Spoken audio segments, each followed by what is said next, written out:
25. Ordained to life. Romans 7, 7-12. What shall we say then? Is the law sin? God forbid. Nay, I had not known sin but by the law, for I had not known lust, except the law had said, Thou shalt not covet. But sin, taking occasion by the commandment, wrought in me all manner of concupiscence. For without the law sin was dead. For I was alive without the law once. But when the commandment came, sin revived, and I died.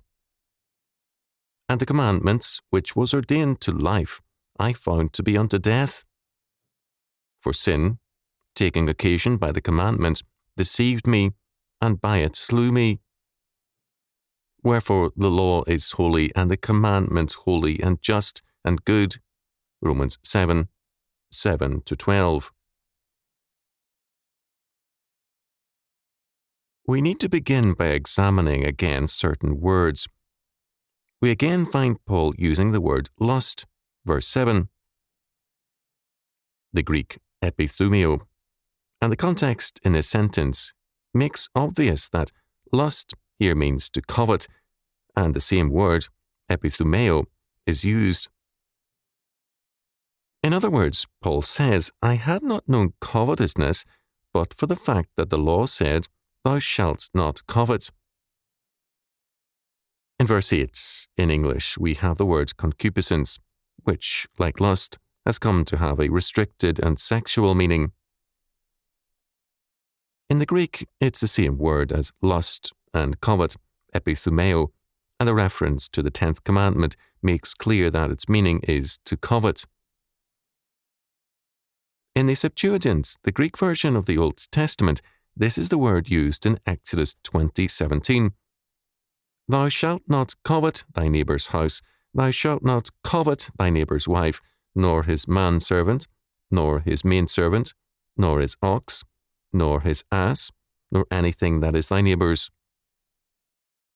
The reference is to a desire for a godless dominion and power over those things and persons who are either our neighbours or their possessions. Paul tells us in verse 7 that sin dwells in us, not in the law. The law, like a floodlight, reveals us to ourselves, because the law is the justice or righteousness of God. The law, at one and the same time, gives us knowledge of sin, our sin and sin in general, and also knowledge of God, because it sets forth the justice of God. As E.H. Gifford said, throughout this passage, St. Paul's purpose is to vindicate the law of Moses. According to Meyer, it is the law which makes us to know sin as sin, because we insist on seeing it as our self-expression. The hamartia, sin, is sin as an active principle in man.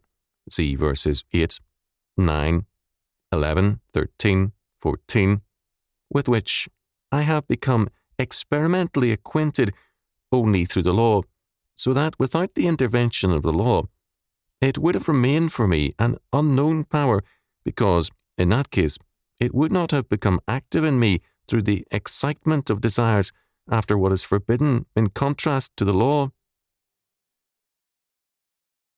In other words, we do not sin out of weakness, but out of desire to play God, to exercise lawless power, and our confrontation with the law of God aggravates and incites our will to power. Man is perverse, says Paul in verse 8. In Solomon's words, stolen waters are sweet, and bread eaten in secret is pleasant. Proverbs 9:17. Just as faith without works is dead, James 2:26. So sin without the law is dead.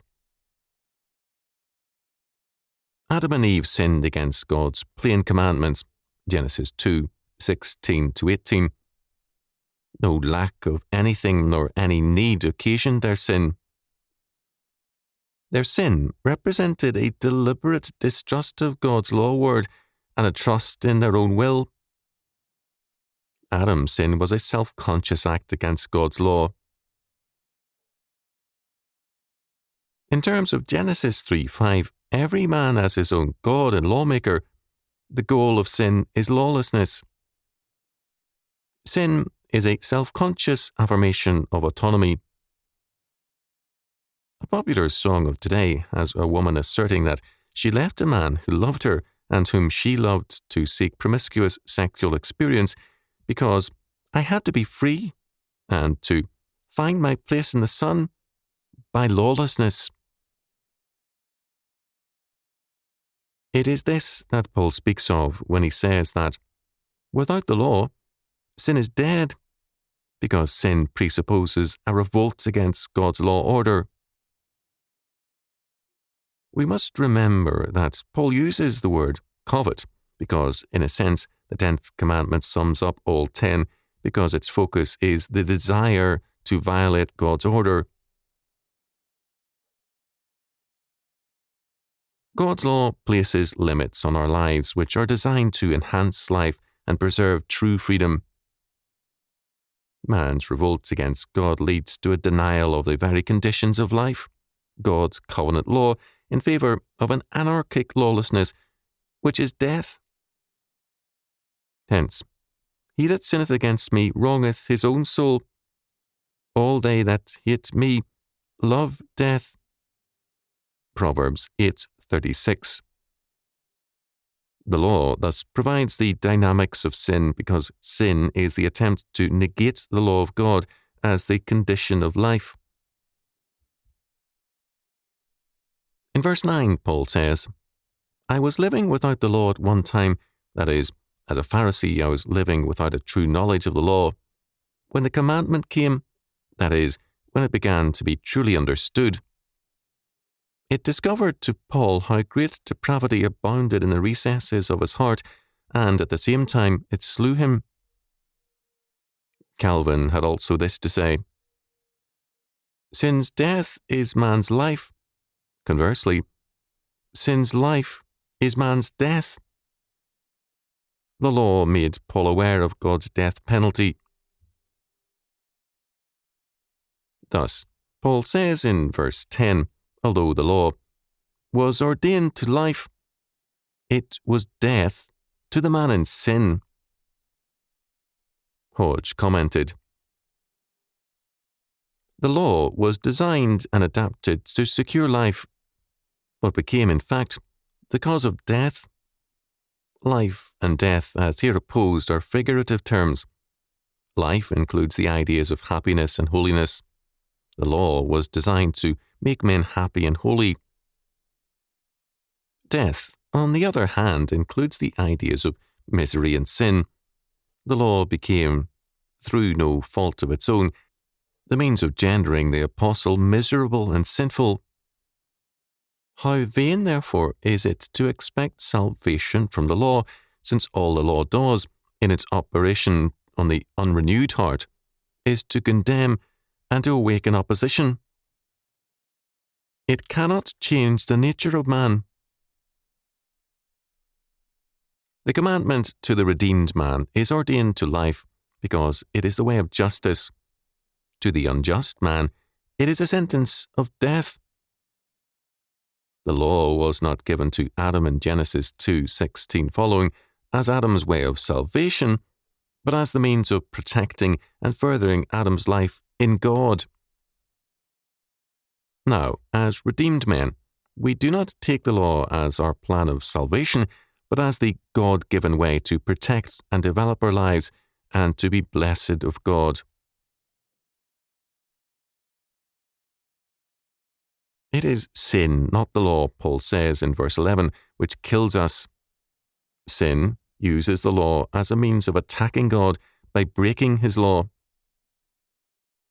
By the willful violation of God's law word, sin seeks to supplant God's order for life with man's plan as his own lawmaker. In Meyer's words, sin has, by means of the commandment, which has for its direct aim my life, deceived me, inasmuch as it used it for the provocation of desire. The desire it provoked was to supplant God and his law. Paul is writing with great care and a governing purpose. In Calvin's words on verse 12, he thus defends the law against every charge of blame that no one should ascribe to it what is contrary to goodness, justice, and holiness. Paul's conclusion is clear-cut. Wherefore the law is holy, and the commandment holy, and just, and good. Verse 12, as Cranfield notes. God's commandments are just, both in that they require just conduct among men, and also in that, being merciful and not burdensome, they bear witness to God's own justice. Paul thus declares that the law as a whole is marked by holiness. It is the expression of God's justice and will. It is just or righteous, and it requires justice of us in order that we may live in freedom and prosperity. It is good because it is beneficial to man, being ordained to life. Verse 10. Man's problem is not the law, but his sin.